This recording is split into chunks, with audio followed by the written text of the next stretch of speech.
사도신경으로 신앙을 고백하겠습니다. 전능하사 천지를 만드신 하나님 아버지를 내가 믿사오며 그 외아들 우리 주 예수 그리스도를 믿사오니 이는 성령으로 잉태하사 동정녀 마리아에게 나시고 본디오 빌라도에게 고난을 받으사 십자가에 못 박혀 죽으시고 장사한 지 사흘 만에 죽은 자 가운데서 다시 살아나시며 하늘에 오르사 전능하신 하나님 우편에 앉아 계시다가 저리로서 산 자와 죽은 자를 심판하러 오시리라. 성령을 믿사오며 거룩한 공회와 성도가 서로 교통하는 것과 죄를 사하여 주시는 것과 몸이 다시 사는 것과 영원히 사는 것을 믿사옵나이다. 아멘. 찬송가 261장입니다.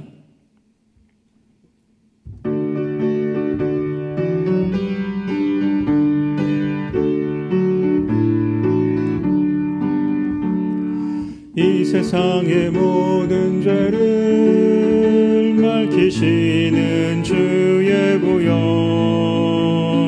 성자 예수 그 귀한 피 찬송하고 찬송하세.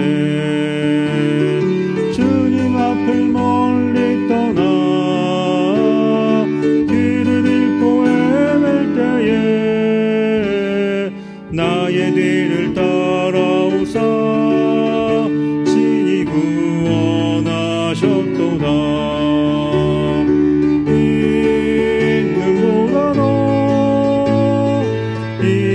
있는보다 더 주의 흘리신 보혈로 이 계시서 주옵소서. 가시관을 쓰셨으니 피로 얼굴 물드셨고 십자가에 모진 것도 나를 위해 당하셨네. 말로 형용할 수 없는 그 새 주의 구속하심 그네와 크신 사랑 찬송하고 찬송하세.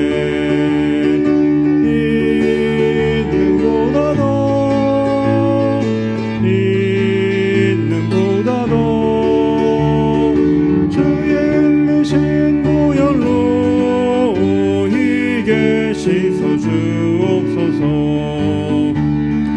아버지를 멀리 떠나 바른 길을 저버리고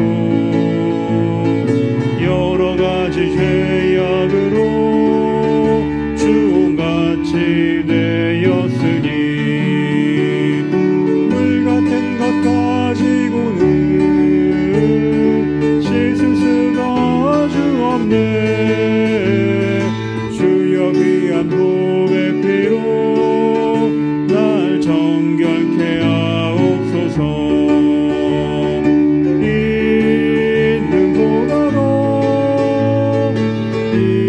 있는보다 더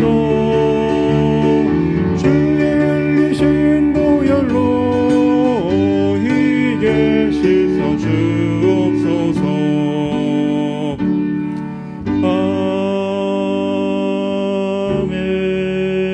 아멘.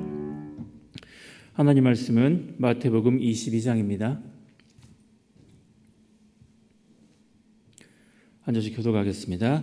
예수께서 다시 비유로 대답하여 이르시되 천국은 마치 자기 아들을 위하여 혼인잔치를 베푼 어떤 임금과 같으니 그 종들을 보내어 그 청한 사람들을 혼인잔치에 오라 하였더니 오기를 싫어하거늘 다시 다른 종들을 보내며 이르되 청한 사람들에게 이르기를 내가 오찬을 준비하되 나의 소와 살진 짐승을 잡고 모든 것을 갖추었으니 혼인잔치에 오소서 하라 하였더니 그들이 돌아보지도 않고 한 사람은 자기 밭으로 한 사람은 자기 사업하러 가고 그 남은 자들은 종들을 잡아 모욕하고 죽이니 임금이 노하여 군대를 보내어 그 살인한 자들을 진멸하고 그 동네를 불사르고 이에 종들에게 이르되 혼인잔치는 준비되었으나 청한 사람들은 합당하지 아니하니 내 거리 길에 가서 사람을 만나는 대로 혼인잔치에 청하여 오라 한대 종들이 길에 나가 악한 자나 선한 자나 만나는 대로 모두 데려오니 혼인잔치에 손님들이 가득한지라. 임금이 손님들을 보러 들어올새 거기서 예복을 입지 않은 한 사람을 보고 이르되 친구여 어찌하여 예복을 입지 않고 여기 들어왔느냐 하니 그가 아무 말도 못하거늘 임금이 사환들에게 말하되 그 손발을 묶어 바깥 어두운 데에 내던지라. 거기서 슬피 울며 이를 갈게 되리라 하니라. 청함을 받은 자는 많되 택함을 입은 자는 적으니라. 이에 바리새인들이 가서 어떻게 하면 예수를 말의 올무에 걸리게 할까 상의하고 자기 제자들을 헤롯 당원들과 함께 예수께 보내어 말하되 선생님이여 우리가 아노니 당신은 참되시고 진리로 하나님의 도를 가르치시며 아무도 꺼리는 일이 없으시니 이는 사람을 외모로 보지 아니하심이니이다. 그러면 당신의 생각에는 어떠한지 우리에게 이르소서. 가이사에게 세금을 바치는 것이 옳으니까 옳지 아니하니까 하니 예수께서 그들의 악함을 아시고 이르시되 외식하는 자들아 어찌하여 나를 시험하느냐. 세금 낼 돈을 내게 보이라 하시니 데나리온 하나를 가져왔거늘 예수께서 말씀하시되 이 형상과 이 글이 누구의 것이냐. 이르되 가이사의 것이니이다. 이에 이르시되 그런즉 가이사의 것은 가이사에게 하나님의 것은 하나님께 바치라 하시니 그들이 이 말씀을 듣고 놀랍게 여겨 예수를 떠나가니라. 부활이 없다 하는 사두개인들이 그날 예수께 와서 물어 이르되 선생님이여 모세가 일렀으되 사람이 만일 자식이 없이 죽으면 그 동생이 그 아내에게 장가들어 형을 위하여 상속자를 세울지니라 하였나이다. 우리 중에 7형제가 있었는데 마지가 장가들었다가 죽어 상속자가 없으므로 그 아내를 그 동생에게 물려주고 그 둘째와 셋째로 7째까지 그렇게 하다가 최후에 그 여자도 죽었나이다. 그런즉 그들이 다 그를 취하였으니 부활 때에 7 중에 누구의 아내가 되리이까. 예수께서 대답하여 이르시되 너희가 성경도 하나님의 능력도 알지 못하는 고로 오해하였도다.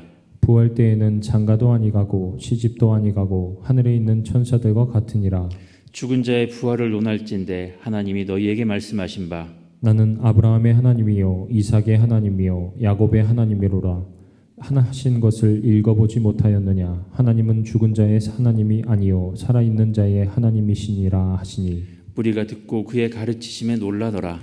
예수께서 사두개인들로 대답할 수 없게 하셨다 함을 바리새인들이 듣고 모였는데 그 중에 한 율법사가 예수를 시험하여 묻되 선생님 율법 중에서 어느 계명이 크니이까. 예수께서 이르시되 내 마음을 다하고 목숨을 다하고 뜻을 다하여 주 너의 하나님을 사랑하라 하였으니 이것이 크고 첫째 되는 계명이요 둘째도 그와 같으니 내 이웃을 내 자신같이 사랑하라 하셨으니 이 두 계명이 온 율법과 선지자의 강령이니라. 바리새인들이 모였을 때에 예수께서 그들에게 물으시되 너희는 그리스도에 대하여 어떻게 생각하느냐. 누구의 자손이냐. 대답하되 다윗의 자손이니이다. 이르시되 그러면 다윗이 성령에 감동되어 어찌 그리스도를 주라 칭하여 말하되 주께서 내 주께 이르시되 내가 내 원수를 내 발 아래에 둘 때까지 내 우편에 앉아 있으라 하셨도다 하였느냐. 다윗이 그리스도를 주라 칭하였은즉 어찌 그의 자손이 되겠느냐 하시니 한마디도 능히 대답하는 자가 없고 그날부터 감히 그에게 묻는 자도 없더라. 아멘. 마태복음 22장에는 여러 가지 이야기들이 섞여 있습니다. 먼저는 혼인잔치의 비유와 세금에 관한 논쟁, 부활 논쟁, 가장 큰 계명에 대한 말씀까지 대제사장과 바리새인들 또 사두개인들까지 당시 예수님을 대적했던 이들이 모두 등장하고 그들과 논쟁하는 장면들이 기록되어 있습니다. 그런데 이들과의 논쟁이 건설적이고 옳은 방향을 찾아가는 그런 논쟁이라기보다 대적자들은 예수님을 잡기 위해 거꾸로 트이기 위한 주제로 다가왔고 예수님은 그들을 이겨먹으려고 하신 것이 아니라 진실한 하나님의 말씀을 통해 깨닫게 하기 위한 말씀으로 이어가십니다. 혼인잔치의 비유도 그렇고 가이사에게 세금을 바치는 말씀도 부활 논쟁에 관한 말씀, 가장 큰 계명의 말씀, 여러분 다들 다 잘 아시는 말씀일 겁니다. 특히 가장 큰 계명의 말씀이라는 소제목이 붙어있는 34절부터의 말씀은 신앙인의 삶의 자세에 관해서 여러 설교를 들으셨을 겁니다. 가이사에게 바치는 세금에 관한 말씀 역시 가이사의 것은 가이사에게, 하나님의 것은 하나님께 바치라는 너무도 유명한 말씀입니다. 또 살아있는 자의 하나님이라는 말씀 역시 참 소중하고 귀한 말씀입니다. 이 모든 말씀은 결국 하나님 나라에 합당한 사람이 누구인가? 어떻게 살아야 하나님 나라에 합당한 사람인가? 누가 하나님 나라에 들어갈 것인가를 말씀하고 있습니다. 먼저 한 임금을 통해 베풀어진 천국 잔치가 있습니다. 이 잔치는 먼저 초청을 받은 사람들이 있었습니다. 초청을 받은 이들에게 이제 시간이 되었으니 오십시오 라고 하니 돌아보지도 않고 밭으로 사업장으로 가버렸습니다. 심지어 말을 전한 종까지 잡아 모욕하고 죽였습니다. 이에 화가 난 임금이 군대를 보내 그들을 진멸하고 새로운 사람들을 초청합니다. 길에서 만난 악한 자나 선한 자를 가리지 않고 초청하여 잔치자리를 채웁니다. 9절 말씀에 내 거리 길에 가서 사람을 만나는 대로 혼인잔치에 청하여 오라 합니다. 내 거리라고 번역되는 헬라어 단어는 한 도시의 경계선을 빠져나와 시외로 들어서는 길목이라는 뜻을 가지고 있습니다. 즉 이방의 도시까지 가라는 말씀으로 이 말씀은 이제 모든 경계의 벽을 허물어 하나님 나라의 잔치에 들어올 수 있는 자격을 이방인들에게도 열어놓으신 말씀입니다. 하나님 나라의 복음은 이제 유대인, 선한 사람이라는 경계를 벗어나 모든 사람에게 주어질 것임을 말씀하고 있습니다. 그런데 그 자리에 예복을 입지 않은 한 사람이 있었습니다. 길거리에서 초청을 했다면 초청받은 누구도 예복이 아니었을 텐데 신기하게도 한 사람만 예복을 입지 않았다고 생각할 수 있습니다. 그때의 시대 상황을 알면 우리는 이 말씀을 조금 더 이해할 수 있을 겁니다. 당시에 왕이 베푸는 성대한 잔치에 들어갈 땐 입는 예복이 따로 있었습니다. 그리고 그 예복은 왕이 미리 준비하였다가 잔치에 참여하는 사람들에게 나누어 주었다고 합니다. 그런데 한 사람, 이 예복을 입지 않았다는 것은 다른 사람들은 왕이 준비한 예복을 입었는데 이 사람만 본래 입고 있던 옷을 고집했다는 뜻이 됩니다. 왕은 옷을 거부하고 자신이 입고 있던 옛 옷을 고집했던 그 사람, 결국 그는 잔치자리에서 쫓겨나 바깥 어두운 데에 던져지고 슬피 울며 이를 갈게 됩니다. 부름은 받았으나 잔치의 기쁨을 누릴 수 없었던 것이죠. 이 말씀 무슨 의미를 담고 있을까요? 그 전에 자신이 입고 있던 옷 그대로 천국 잔치에 참여하는 것은 하나님께서 기뻐하시는 모습이 아니라는 겁니다. 하나님 나라의 잔치에 참여해 있으면서도 옛 사람을 벗지 못하고 예전 자신의 생각과 고집을 포기하지 못하면 그 나라에 합당하지 않다는 겁니다. 그래서 그 예복을 입지 않은 사람은 결국 쫓겨나게 됩니다. 하나님의 잔치자리를 즐기지 못하는 또 한 무리가 있습니다. 하나님의 아들이신 예수님을 시험하여 올무에 걸리게 하기 위해 예의 있는 척, 높여주는 척 하지만 예수님은 그 마음의 악함을 아셨습니다. 18절입니다. 예수께서 그들의 악함을 아시고 이르시되 외식하는 자들아 어찌하여 나를 시험하느냐. 당시 이스라엘은 로마 황제의 지배를 받고 있었기에 로마 황제에게 인두세라는 세금을 내고 있었습니다. 그런데 이 일이 민족의 자존심에 상처를 주는 일이었고 이에 대해 반감을 가지고 있었습니다. 하지만 헤롯 당원들은 달랐습니다. 그들은 헤롯 가문을 재건하고 헤롯 대왕 시절로 돌아가려면 로마에 잘 협력해야 한다고 생각해서 납세, 세금을 내는 것도 잘 해야 한다고 주장했습니다. 그래야 자신들의 지위를 유지할 수 있었기 때문입니다. 이런 이질적인 두 집단이 예수님을 찾아와 질문을 한 겁니다. 그러니 예수님은 어느 편도 들 수 없었습니다. 이런 상황을 다 아시는 예수님께서 세금 낼 돈을 보이라고 하십니다.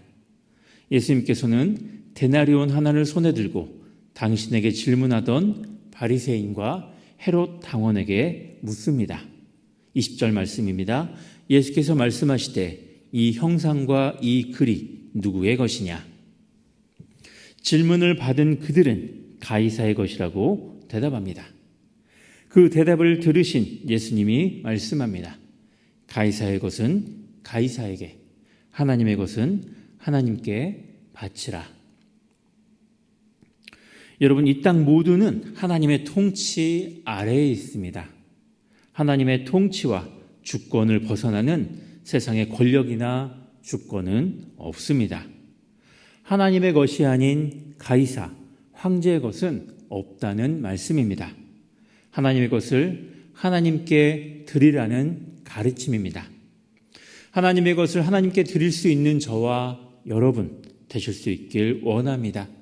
이미 많은 것을 받았고 이미 많은 것을 누리며 살지만 그것이 어디에서부터 왔는지 누구로부터 왔는지 잊고 내 수고와 내 노력만 앞세워 하나님을 잊고 사는 것, 감사하지 못하는 것, 하나님의 것을 가지고 가이사를 섬기는 일과 같습니다. 하나님은 오늘도 우리를 살게 하십니다. 죽은 자의 하나님이 아니라 살아있는 자의 하나님으로 이 시간도 함께해 주십니다. 그래서 천국은 저 멀리 죽어서 가는 곳만이 아닙니다. 이 땅에 살면서 예수님이 가르쳐 주신 말씀, 특별히 가장 큰 계명이라 말씀하신 내 마음을 다하고 목숨을 다하고 뜻을 다하여 주 너의 하나님을 사랑하고 내 이웃을 내 자신같이 사랑하면 그 삶은 예수님과 함께하는 삶이며 하나님과 함께 천국을 누리는 삶일 것입니다. 오늘 22장의 말씀에서 예수님은 바리새파 사람들과의 논쟁을 단순히 이기기 위한, 그들을 굴복시키기 위한 말씀으로 하지 않으셨습니다. 다윗보다 큰 분이셨지만 사람들이 기대했던 강력한 통치자의 모습이 아니라 사랑으로 이 땅을 회복시키시는 분이셨습니다. 예수님은 지금 십자가를 향해 걸어가고 계십니다. 하나님 사랑과 이웃 사랑, 이것이 예수님께서 회복하실 참 이스라엘, 온 민족의 구원의 빛을 두루 비추는 하나님 나라입니다. 넘치는 사랑으로 이 땅의 사람들을 끝까지 사랑하시어 구원하시는 방법으로 십자가의 길을 거부하지 않고 묵묵히 걸어가십니다. 예수님을 그리스도로 고백하는 저와 여러분, 바라기는 우리의 마음속에 하나님을 향한 사랑, 이웃을 향한 사랑이 더욱 자라나 주님의 다스림 속에 충만하게 살아가는 저와 여러분의 삶이 되길 원합니다. 예수를 그리스도로 고백한 예수님의 말씀을 따라 사는 저와 여러분, 주님의 사랑을 이웃과 내 주위 사람들에게 전하는 데 주저하지 않고 하나님의 말씀대로 살기를 애쓰며 오늘 하루를 살아갈 때 주님은 우리와 함께 하시며 살아있는 자의 하나님으로 역사하실 줄 믿습니다. 함께 기도하겠습니다. 다윗보다 큰 분이셨지만 강력한 통치자의 모습이 아니라 사랑으로 이 땅을 회복시키시고 넘치는 사랑으로 당신의 백성들을 끝까지 사랑하시고 구원해 주신 주님, 구원의 길이 십자가밖에 없음에도 그 길을 거부하지 않고 묵묵히 걸어가신 예수 그리스도의 은혜에 합당한 자로 살기 원합니다. 오늘 말씀을 통해 어떻게 살아야 하나님 나라에 합당한 사람인가? 누가 하나님 나라에 들어갈 만한 사람인가? 깨닫게 하셨으니 말씀대로 마음을 다하고 목숨을 다하고 뜻을 다해 하나님을 사랑하고 이웃을 내 자신같이 사랑할 줄 아는 우리들 되게 하옵소서. 오늘도 우리를 살게 하신 주님, 이 땅 모두는 하나님의 통치 아래 있음을 고백합니다. 우리가 그 통치 아래에서 삶을 누리며 살 수 있도록 살아있게 하셨으니 이 하루의 삶도 주님의 영광을 위해 하나님 나라에 합당한 사람들로 살기 위해 애쓰는 하루 되게 하옵소서. 추석 명절의 시작입니다. 가족들이 함께 모여 사랑을 나누고 기쁨과 즐거움이 가득한 명절이 되게 하시고 오가는 길도 안전하게 지켜 주옵소서. 그리스도이신 예수님의 이름으로 기도합니다. 아멘. 하늘에 계신 우리 아버지여, 이름이 거룩히 여김을 받으시오며 나라가 임하시오며 뜻이 하늘에서 이루어진 것 같이 땅에서도 이루어지이다. 오늘 우리에게 일용할 양식을 주시옵고 우리가 우리에게 죄 지은 자를 사하여 준 것 같이 우리 죄를 사하여 주시옵고 우리를 시험에 들게 하지 마시옵고 다만 악에서 구하시옵소서. 나라와 권세와 영광이 아버지께 영원히 있사옵나이다. 아멘.